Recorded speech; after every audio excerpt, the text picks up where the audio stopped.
I have the honor of introducing our next speaker. Before I do, I just wanted to remind everyone or let everyone know that the bulk orders for the conference on Who's in Your Room ends today. The special price ends today for shipping.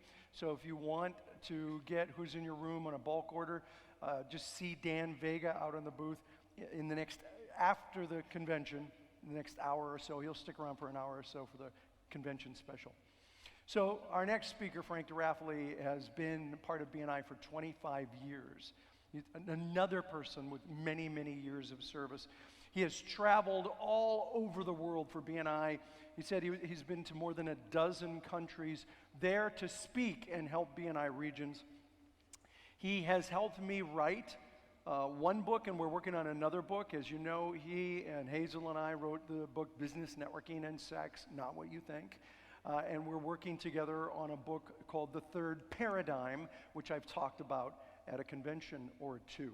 So what I thought I would do is come up with a really funny story about Frank. And so I asked Beth if she could give me some of her ideas. And I wrote down some things, and she helped me write down some things. The only thing is I had to pick a politically correct story when I'm talking about Frank. So what I thought I would do is just wing it and bring up all of the ideas we came up with and pick one that is, not inappropriate. So let me look here. Yeah, no, I can't do that one. Let's see. No, I definitely cannot do that one. Yeah, no, I'm sorry, Frank. I can't possibly tell that story. But I can tell you this.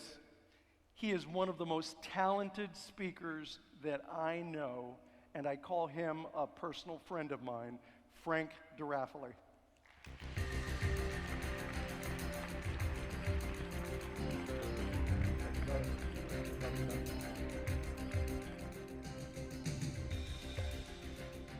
Good afternoon. I speak kind of loud, just letting you know, so this speaker, you may have to put it down, get everybody's ears. How's everybody doing today? This is it. We're almost done. This is it. We're wrapping up now. So we've got a half hour. We're going to talk about leadership. We're going to have some fun. But I've been traveling a little bit. I got here, and I got to tell you, Thailand is amazing. Amazing. My wife is with me, and for a lot of people who know me for years, she's like never been to one of our national, international conferences.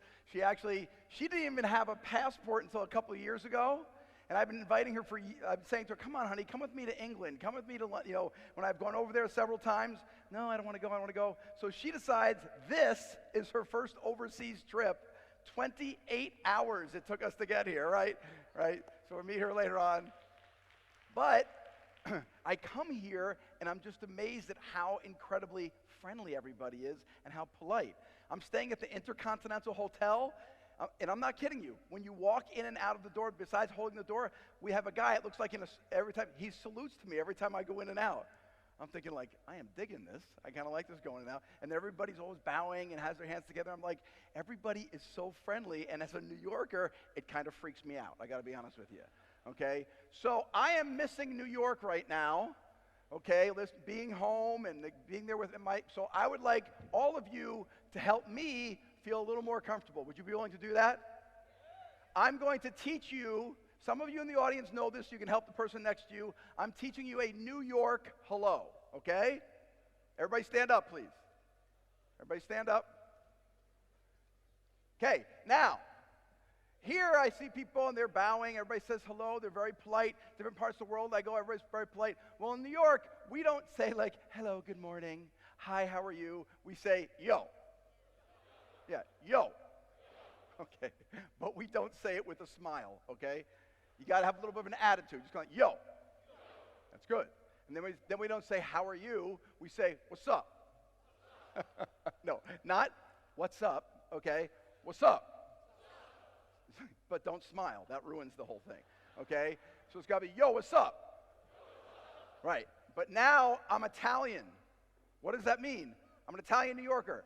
Italians in the room, we speak with our hands, right? We're animated people. So when we say, yo, you got to point to the person. Yo. Yo. I'm watching you. That means you have to do it with me. Yo. He's not listening to me, is he? Yo. We're going to have a problem, you and I, okay? And then after you do that, then you say, what's up? You put your pinky out. What's up? So you say, yo, what's up? But you can't smile. Okay, so here's what I do. I want you to pretend, I know this is difficult, pretend you don't like me. I know, hard, but pretend. So lose the smile. I see the smile. That's it, very good, okay? So no smiling. Yo, what's up? Yo, what's up? Ready? 1, 2, 3. Yo, what's up? Oh, I feel so much better. Thank you so much. Sit down, sit down. Well done. So,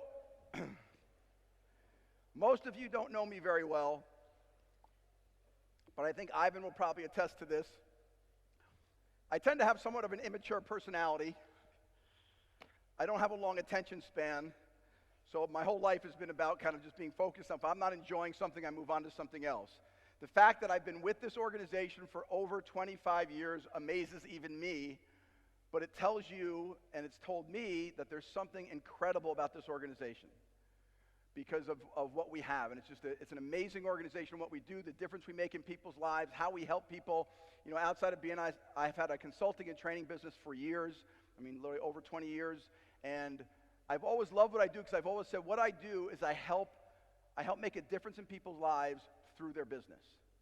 Right? By helping their business become more successful, more profitable, making more money, what I'm able to do is I see these people now go on vacations and buy homes and be able to put their kids through college and retire early. I mean, that's just an incredible feeling to have that. And we all do that. We all do that. So today what I want to talk about is we're going to kind of go through a little bit about leadership. One of my passions is leadership. Okay? And I think we have an organization here that's probably one of the most difficult organizations in the world to be a leader in. I honestly believe that. I work with many companies, many corporations, and the difference is, here's the real difference, and I think we all know this, is, right, if we talk about the leadership in our organization, the people that we work with, right, 95% or more of them are volunteers. They don't work for us. They don't get a salary. They're not working full time. We have people in our chapters that are there, and they're our leadership, but they're volunteering their time. They have their own businesses. And guess why they have their own businesses? Because they don't want to be told what to do. And then we have to try and get them to perform and get to another team. This is a very difficult thing to do. So we have to be what I see as the definition of inspirational leaders. We have to get people to want to give their best. There's a great old saying that you can hire someone's back, but they have to volunteer their mind. Right? You can hire somebody, they can be there, they can be showing up for you every day, but for them to give you their best, right? They volunteer that. You have to pull that out of them. And you pull that out of them, making them want to give you their best. And that's what we have to kind of focus on. We have to see that we can accomplish it, that we can do that. So we're going to focus, we talk about world-class leadership. Let's talk about what that term means. World-class leadership. Think about BNI. We are the largest, most successful organization in the world of our kind. If we take our number 2 and 3 competitor and combine them together, they're not even 1/10 of the size of this organization. So are we world class? Absolutely. We are the number 1 in the world at what we do. So therefore, do we have world class leadership? We do. Can we get better? We can. We absolutely can. When I look at BNI and you look at it, and I'm sure you see it in your regions, you think of all the things we're not doing well. Like, we got to make that better, we got to make that better, we got to make that better. And then you think, but look at the money people are making. Like, how cool is this? How cool is it that we can look at our organization, look at our regions and what we're doing, and we can see all the things wrong that we're doing, but we're saying, but look at all the money people are making. Imagine we can improve this, how much more money people can make. So we're going to talk a little bit how we can make that happen today. How we can do that to inspire these people to really make a difference, okay? So, inspirational leadership. Treat a man as he is, and he will remain as he is. Treat a man as he could be, and he will become what he should be. Treat a man as he is, and he will remain as he is. Treat a man as he could be, and he will become what he should be. Like, that's such a powerful quote. And ignore the man part, because obviously it applies to men and women, okay? But that's what we're on. If we talk about, I think we've all been in leadership positions. And I want you to think about either maybe with your children, okay? It could be with your children, or it could have been someone you work with. Just so you know, I'm getting off the stage, okay? Or it could be someone that you work with. Have you ever worked with somebody been in charge of somebody in the organization, or maybe it was your child, and you could see their potential. You could see how great they could become, but they didn't see it. Have you ever been in that situation? Right? That you see these people, you're going, oh my God, this person can be so fantastic. And you're looking and saying what they can become, but they don't see it. That's what I call the gap. Do you know what it's called? The difference between so let's say on a scale from 1 to 10, they think their potential is a 5, and you think their potential is a 9 or 10. Do you know what that gap's called? It's called leadership. Meaning, that's your job. Our job is to show them that they can go there. Our job is that they can become that much better. They don't have to believe in themselves. If we believe in them, we can make them better. That's what our job is every day. When you have people that come into BNI, members that are into BNI, and they don't get it, I can't give referrals, I don't know how to do this. When they're doing that type of thing, when they don't think they can be good enough, we know they can be good enough. We have to be the one to inspire them. We have to be the ones to make them better. We're the ones that pull people out and say they can be on leadership team. We pull people out and we say they can be an ambassador. They can be a director. They may have never seen that. When we bring people onto our director team, you know what we say? We sit down on our director team, we evaluate if the person should come on or not. Our one thing we look at is, are they coachable? Are they coachable? Are they willing to learn? And even if we see that they have weaknesses, they don't believe in themselves, they don't know if they can do it, I'm like, that's fine. This is a growth position. I'm not expecting them when they become a director to come in here. I'm expecting maybe even come in here, and we're going to pull them up. So we have to understand, when we talk about inspirational leadership, that is our job. Our job is to make the people in our organization better. And especially in this organization, when almost everybody we work with is a volunteer. My assumption in life is that everybody in the world is as busy as I am or busier, and has much on their mind as I do or more. So think about that for yourself. Everybody you know is as busy as you are or busier than you are, has as much on their mind as you do or more. If that's true, I know that every one of you are really busy people with a lot on your mind. And if I want you to do something for me, I have to respect your time, your effort, your ability. And I have to be here to help make you better. That's how I serve you. And I think Graham summed it up when he says, as a leader, I'm serving you. This is called servant leadership. And servant leadership means I'm not taking responsibility away from you. In fact, servant leadership means you can push people even more. The difference is I want you to understand I'm here to make you better. That's what we have to be focused on. So we're going to talk today about power effective leadership. This is a model that I came up with working with organizations for years of who we are. So power effective, let me define what that means. Power means to have emotional and psychological influence, right? So it's really just having influence over people, right, in what you're doing. Effectiveness means to achieve the intended result, okay? And so therefore power effective means the ability to inspire others to want to give their best and exceed the intended goal. The ability to inspire others to want to give their best and exceed the intended goal. Now, have you had people in your chapter, somebody who's the president of the chapter, but you see that there's an influencer in the chapter who's doesn't hold any position, but he influences other people in the chapter, right? That's called the power. He has power. He or she has power. That's influence. So if we want to do power effective leadership, it means we have to be people that inspire others, and inspiring others is great. Getting them motivated, making them feel good, that's all wonderful. But if we can't get them to perform, right? If we don't achieve the intended result, what's the point of it? So you have to have both ends of what we do. So this is where what we do becomes so important and so difficult. Because we can sit here and talk all day long. There is no training to become a good leader. There's no training. Leadership is a developmental process that happens over years, that you're always getting better. In fact, I will tell you that if you ever think you're there, you've made it, I'm a great leader now, you're probably the furthest you've ever been from being there. Because we're always dealing with human beings, with their psyche, right? And everybody has their own head trash, as I call it, going on. So we're always trying to see how we can help people more.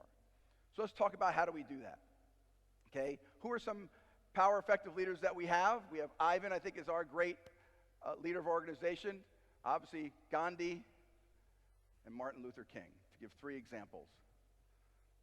Nice group to be in right there, I think. Okay? So let's talk about the power effective leader. Okay? So there's 7 stages of power effective leadership. Okay? Those 7 stages are first, stage 1, the potential leader. Meaning you're identifying somebody that is a potential leader. You see them, people we see in our chapters going, that's a person in the future that could be on the leadership team, a potential ambassador, potential director. That's stage number 1. Stage 2, the entitled leader. This is when you put people in a position, and some of us may have gone through this. We have to admit it to ourselves. And you're now given the title. So let's say you become a new director. You just went through director training, right? And now you go out to a chapter.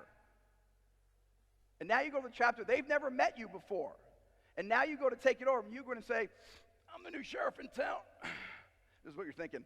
I'm going to go in. I'm going to turn this whole chapter around. And you go there and you blow it. You do not do a good job. You want to know why? Not because you're not trying to do a good job, because you're trying to lead them out of the box. You have the title. You say, well, I'm the director. They have to listen to me. No. Entitled leadership is someone who's trying to lead through title, okay, not through relationship. This is the number 1 type of leadership that will not work in BNI. We have to build a relationship. First, that's the next piece. Oh, sorry. Next piece, going back. Can I go back? There you go. Thank you. You did that. I didn't do that. Okay. Then next one, relational leader. The relational leaders that we have to first now build a relationship with people. That's the core. So we start with a relationship. We get them to want to be led to us. They like us. We like them. We build that relationship. This is foundation BNI stuff. You want to be a good director in BNI, you have to start as a relational leader. Next, the performing leader. You have to be performing, meaning if you're going to lead these people, they have to see that you're good at what you do, what you want to be doing. So you have to be a great performing leader. They have to look at you and admire you and say, wow, that's someone I want to be like. Look at the results they get. And then you become the mentoring leader, which now you're going to mentor people how to perform like you have. That's what you're looking for. So now we get to the next level, you're a mentoring leader. And then we go to stage 6, and you're a leader developer, meaning that you're developing other people, not just to be leaders, but teaching them how to develop others. So you're a leader developer. You're developing leaders who will develop leaders. And the highest level is what we call legacy leadership. Legacy leadership, the perfect example for all of us to think about is Ivan at this point.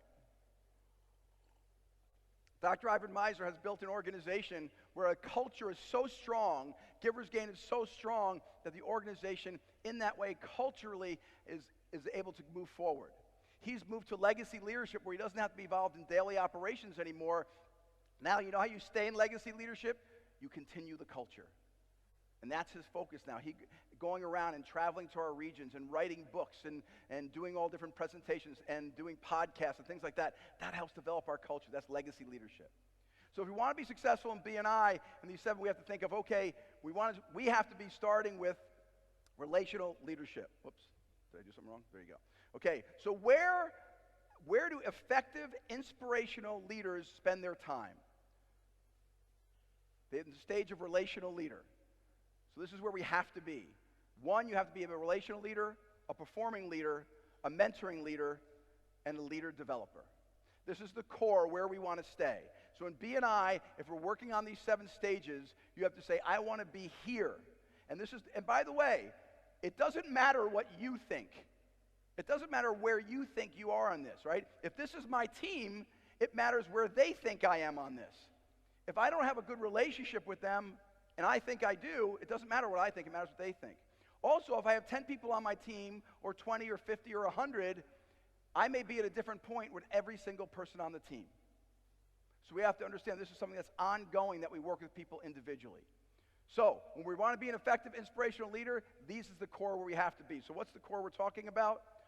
Okay, we got to work our core is we have to build relationships, perform, mentor, develop. So build relationships is the relationship leader, right? And why is that piece outside of the circle? Because it's ongoing. We always have to be building this. Just like we talked to our members about. You're going out and building a relationship. How long does it take you to get the credibility in order for people to start to refer you? Maybe it's months, maybe it's years, and now you have it. And how quickly can you lose it? How quickly can you lose it? And it's the same with us as leaders. We can have the respect and admiration of the people that we're working with, but we can lose it like that. So we have to understand we have to be world-class leaders. We have to have that level of professionalism going on. Okay? Performing leader, again, we talked about that. The mentoring leader, you have to be mentoring others to become better, and the leader developer. This is the core. So out of the 7, in BNI, this is where we have to be. We have to say, how do we continue to develop as a relational leader? How do I stay as a performing leader? How do I mentor others to become better leaders? And then how do I become a leader developer? How do I develop others? I mean, think about this, how difficult our organization is. Let's say if you're a national director of a country, right? And you have people in your organization that are your salespeople. Who are our salespeople? Our members, all right? And now you have a national director who now has to work with executive directors, who may be working with area directors, that work with director consultants, that work with chapter leadership teams, that work with the chapters. So what we just said, we had a national director that goes to executive director, area director, director consultant, chapter leadership teams. So, members. So that means you are 4 to 5 generations away from the people who help build your organization. 4 to 5 generations away to get people to perform, to want to give their best for you. That's what we're here for. How do I possibly do that? That means the leadership that I have that I'm working with, they have to be that good that they can get those people to perform. Because it's not you in front of the member, right? It's a representative of you. We're 4 to 5 generations away. We have to get those people to a different level, okay? So we talk about, this is a picture, as you can see, of Prince Diane. Compassionate leadership is relational leadership. This is a picture of her shaking hands with an AIDS patient. This was, I don't know for those who remember, I'm aging myself now, but those who remember, this was a huge and controversial story when it came out. Royal family had never done this and was 100% against her doing this. At least that was our understanding in the States at the time. Okay? She didn't care. That's why she was so incredibly loved. She was that type of leader that really made a difference, that truly cared about people and had that relationship and had people, all they wanted was to see her. And that's why everybody was heartbroken. But that's the sign of a compassionate leader. She broke the rules and did what she wanted. So we have to look at then leadership performance under pressure. Some of you may remember what's called the Miracle on the Hudson. A number of years ago, a plane took off from JFK Airport. And as it took off, it hit a bunch of birds, and it blew out both of its engines. And both engines, I think it was at about, I don't even know, less than 10,000 feet off the ground. And they knew they weren't going to make it. Let's take a look.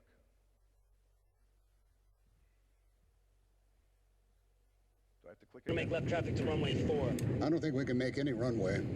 What about over to our right? Anything in New Jersey, maybe Teterboro? Okay, yeah, off your right side is Teterboro Airport. LaGuardia departure, got emergency inbound. This is Teterboro Tower, go ahead.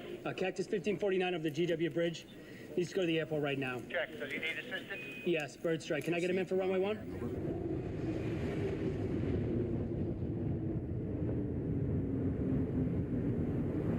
Cactus 1549, you want to try and go to Teterboro?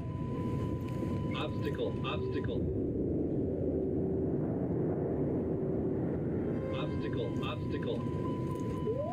Pull up. Clear of conflict. No reload after 30 seconds in your master 1 and 2. Confirm off. Off. Wait 30 seconds. Too low terrain. Too low terrain. Too low terrain. Too low terrain.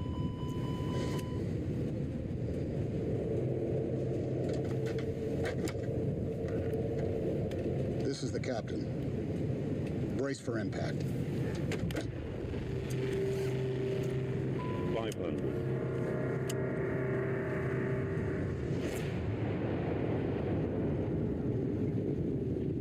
Cactus 1549, 249, turn right 280. You can land runway 1 Teterboro. We can't make it. Okay, which runway would you like at Teterboro? Go ahead, try number 1. Number 1. No relay.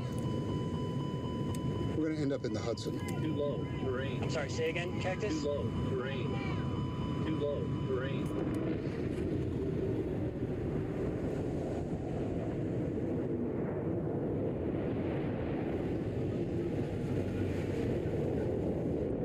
All right, let's put the flaps down. Put the flaps down. Flaps out. Cactus 1549, radar contact lost. You also got Newark off you at 2 o'clock in about 7 miles. Got flaps out. 250 feet in the air.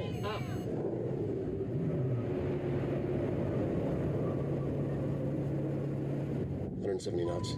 Got no power, and you don't want to try the other one. Try the other one. 1549? Still out? 150 knots.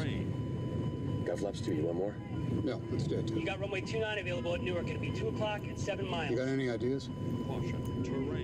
Actually, not. Terrain, terrain. Pull up, pull up, pull up, pull up, pull up, pull up, pull up.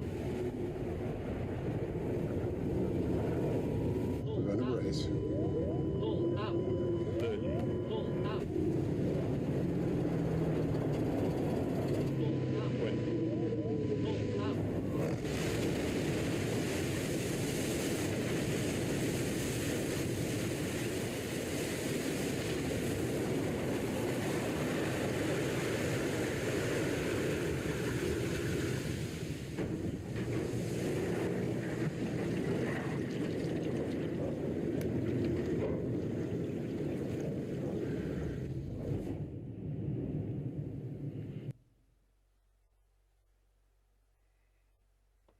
Yay, they made it!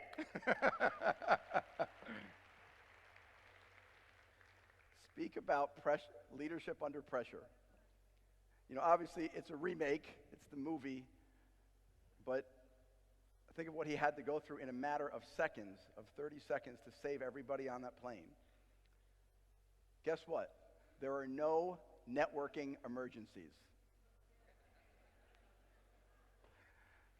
All right? There are no networking emergencies.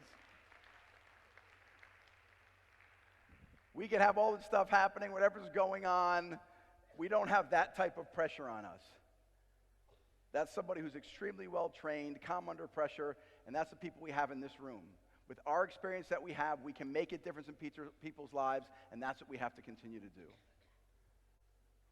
Oh, sorry.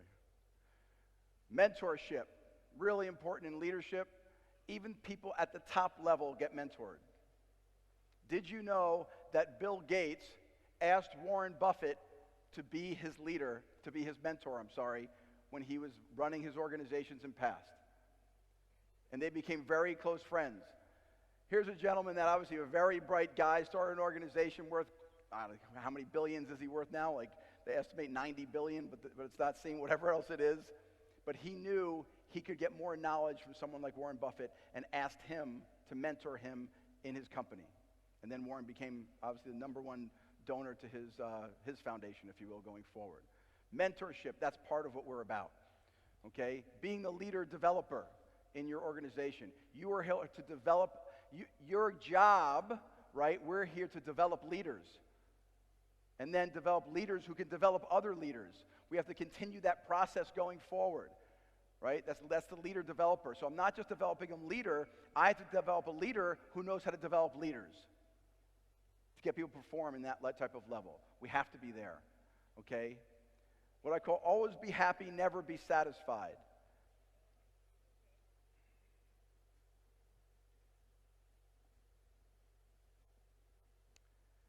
I'm a believer every single day, and I mean this sincerely. Every single day I wake up, I am thankful. Every day. Every day I wake up and I'm like, okay, I just opened my eyes, I'm lying in bed, it's a good day, right? Because the opposite is not what I want. Every day I'm happy. I'm happy with my life. I'm happy with what I'm doing. Even when things are going wrong, I'm happy because there could be so many other things going wrong in my life, and they're not. It can always be worse. So I'm always happy, but I'm never satisfied. And what I mean by that, I don't mean that in a negative way. What I mean is I always want to get better. I'm never satisfied with myself. I'm happy with myself, but I want to get better. I want me to become a better person, a better director, a better father, a better husband. I always want to be better. In my BNI region, I always want to be better. No matter how good we're doing it, how happy the members are, we could be better, we could be better. Think about these people on this page right now. Imagine if they were satisfied. Imagine if they said, oh, it's good enough. We don't have to push it. We don't have to go forward. Think about that. About what Martin Luther King accomplished and Gandhi and other people. You have Rosa Parks sitting on the bus there. And Ivan. When you first start an organization like this, it's wonderful to stand here. Look, when I first got involved in this organization, it was only in the United States. It was in 30 or 35 states. That was it. And then the organization grew. And in any organization, I imagine there were a lot of struggles going on behind the scene. I'm not privy to that, but you've got to invest money and put your time in and do what you need to. What if he said, you know what, enough's enough. I'm just going to leave it where it is. We wouldn't be sitting in this room. We wouldn't be able to affect the lives we have if he was satisfied. And now we have Graham come on board, and we talked about Graham talked about how happy he is, but I think if anybody knows Graham, you know he's not satisfied. He wants to go from where we are. If you say on a scale from 1 to 10, we're at 10. Grant said, great, we got to get to 20. That's where he wants to bring us. So it's always about pushing ourselves to the next leader.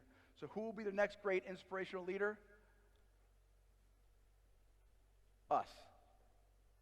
Us for our people. That's our job. That's our responsibility. That's what we have to do. We have to become better for those that are around us. Oh, did I hit the wrong button? Sorry. Be inspired to inspire others. So I'm going to finish up with a little story and then a quote. This, by the way, is not, I'm going to tell you a little story about myself. This is not me and the person I'm going to talk about, but it's the closest I could come. When I was growing up, I had a cousin, Tommy. Tommy was the big brother I never had. He was about 6 years older than me. And my grandparents died when I was 15, 16 years old. And I remember being at my grandfather's funeral. And Tommy was there. And you have to understand, I looked up to Tommy. He was, like I said, the big brother I never had and just the coolest guy you'd ever meet. And at the funeral, we're standing outside, and I was all of 17 years old. And he said to me, hey, did you know you remember Deborah, which is his girlfriend? I said, yeah. He said, we're going to get married. I was like, oh my God, that's so cool. You got engaged. He said, I'd like for you to be my best man. Oh, I was just like, first off, you're 17. You don't know what being a best man means, right? So I'm just going like, are you serious? Like, how could you want me to be your best man? Like, he's such a cool guy. And I was just so honored. And that was going to be next spring. And I go to college, and I go off to first semester at the university. And then I come back at Christmas time. I'm home, and we're having dinner in the house. And we're all kind of hanging out, my parents, my two sisters, and then we finish, we go downstairs, we have like this family room where the TV was. Back then we didn't have TVs in every room, just so you know, so we had the TV room, and so I went downstairs, and my family comes down and sits with me, which, by the way, never happened. I was a big TV guy when I was a kid, so they all came down and sat, and I was like, oh, I thought it was kind of weird, like that they came down and sat in the TV room with me, but I figured, oh, I guess it's like we're being a nice family because I've been away. And my dad says, I have to talk to you about something. I said, okay, what? And he said, your cousin Tommy was in a car accident. My instant reaction was, it must be pretty serious because nobody here seems very happy. So I was thinking, okay, so he's in the hospital, what's happening? And then he said, and he died. I remember I was holding a cookie, eating it, and I just said to him, what? And he said it again, and I dropped the cookie, and I just couldn't grasp that. He was 22 years old. My cousin, the brother that I never had, died at 22 years old. The person that asked me to be his best man at his wedding. I was just devastated, as you can imagine.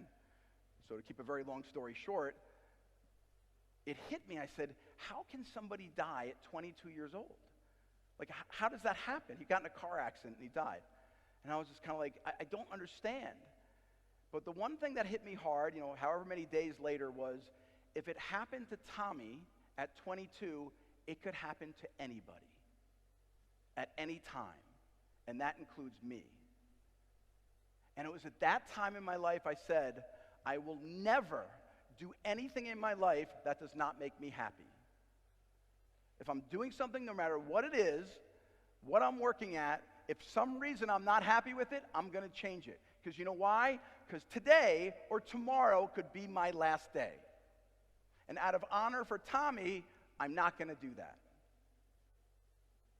That became the philosophy the rest of my life. One of the reasons, by the way, I can't believe I'm in BNI for 25 years, right? That I tell you there must have been something fantastic about this organization, because I would never have stayed here if I wouldn't feel that satisfaction. And my whole life's been lived that way. That I do what makes me happy. Look, we know that all of you have a strong why. We have to tell our story. We have to touch the lives of the people that are around us, and we can do that. So I'm going to finish with a little bit of a quote, if you will, here, if I can find my glasses. By the way, just so you know, I'm over time right now. So they're like, Flash be like, get off the stage. So give me a second. What is our role as an inspirational leader? We can help increase sales, or we can develop powerful teams. We can help make greater profits or fulfill greater needs. We can help our members create greater success, or we can help them reach heights they never dreamed of. We can give to others, or we can make a difference in their lives. We can teach process, system, and purpose, or we can change the way the world does business. We can help build a life of happiness and success, and we can create an environment of sustainable abundance for all. Ladies and gentlemen, you are the creators of the world we have not seen yet. You are the leaders that will inspire others to become better people. You are all that is good in the world. Ladies and gentlemen, you are BNI. Thank you so much for being here, everybody. Thank you.